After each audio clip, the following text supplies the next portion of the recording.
So, good morning everyone. My name is Carla Misirino and this is my reflection about the Prop Ed, the module 9 to 11. So, I give some insight muna about sa Prop Ed.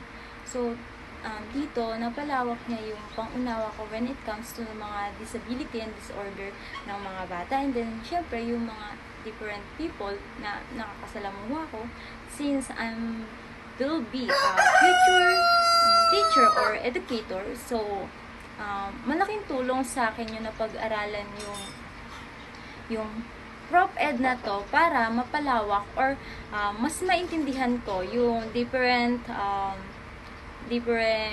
cause and effect, kung ano yung mga dapat kong gawin or i-improve sa mga estudyante ko pagdating ng pag-teacher na ako, pagdating ng pagkakataon ko na magturo na sa mga bata. So, punta muna tayo sa Prop Ed 9, Behavioral Emotional Problem. Dito natutunan ko na kaya natin mga teacher or parents na maiiwas yung mga bata sa pagkakaroon ng emotional and behavioral disorder. Paano natin gagawin yun? Well, sabi nila, mas maganda kung magkakaroon tayo ng time sa bata.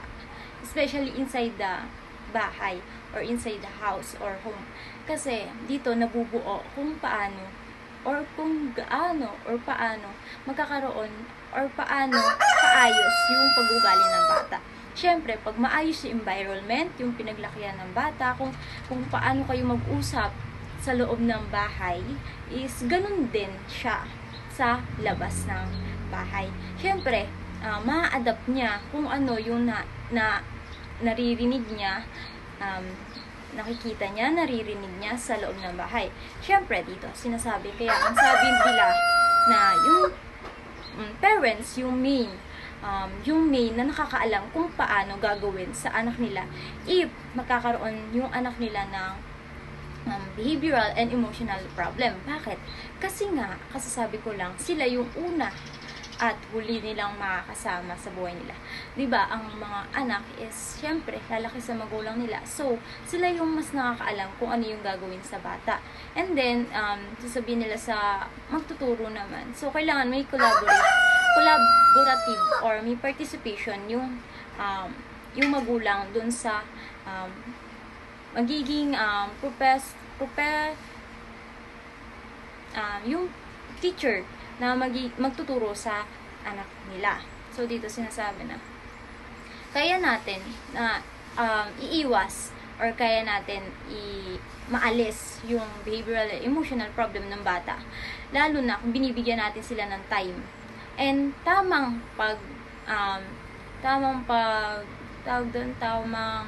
way ng pag-approach sa kanila. So, punta tayo sa module 10, which is yung communication.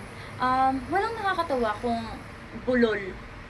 Kasi yung iba, natatawa sila pag bulol yung tao, hindi nakakapagsalita. Kasi ano nakakatawa dun? Diba wala naman? Kasi hindi naman nila ginusto yun, hindi naman nila pinili na bulol sila or nami-mispronounce nila yung mga words or hindi nila kaya magsalita ng tuloy-tuloy, nauutal sila. Kasi lahat naman tayo nauutal, lalo na pag kinakabahan. Sila naman kasi is merong cause and meron din effect sa kanila yun. Kung hindi nila, kunyari, nagkakamali-mali yung words nila, maaring meron sa kanilang naging cause and then yung impact nga is yung pagkakaroon ng utal-utal na pagsasalita or hindi magandang pag-communication sa ibang tao. So dito sinasabi na okay lang yun. Alam naman taong perfect para pagtawanan yung mga taong may communicational problem. And syempre, may iba-iba tayong pinagmulan, environment ng kinalakihan. So, kung sa kanila, pagalit yung salita mo, sa'yo naman, malambing yung salita mo, huwag mong anihin na, hindi ako galit, ganito lang talaga ako magsalita.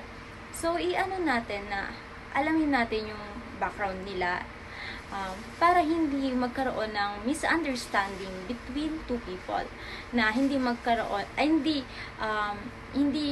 same ng environment na kinalakihan. So, dito pumapasok yung background ng tao.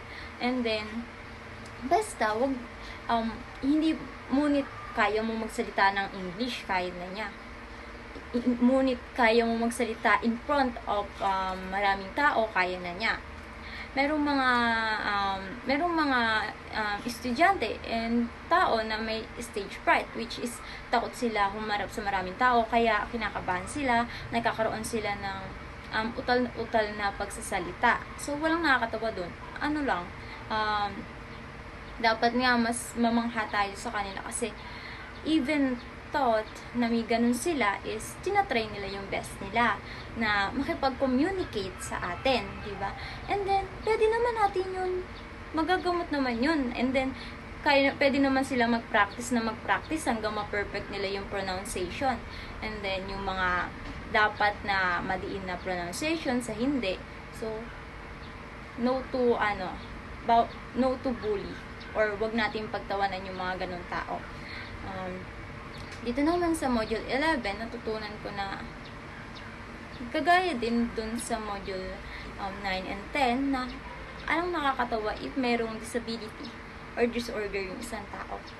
Ang maganda dito is dapat encourage natin sila na humarap sa mas maraming tao or makisalamuha sa maraming tao para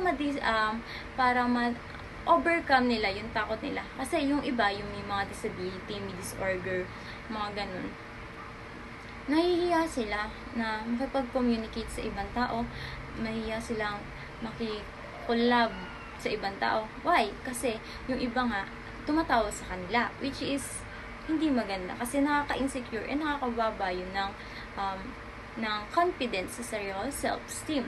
So, since dito sa video ko na to is marami akong natutunan, marami kong naintindihan, and kaya ko i-apply sa sarili ko in future. Sa Prof. Ed na to is binuksan niya yung pangunawa ko sa mga bata, lalo na sa mga batang tuturuan ko in future. So, yun lang po yung reflection video ko about sa Prof. Ed 9 to 11. So, thank you po.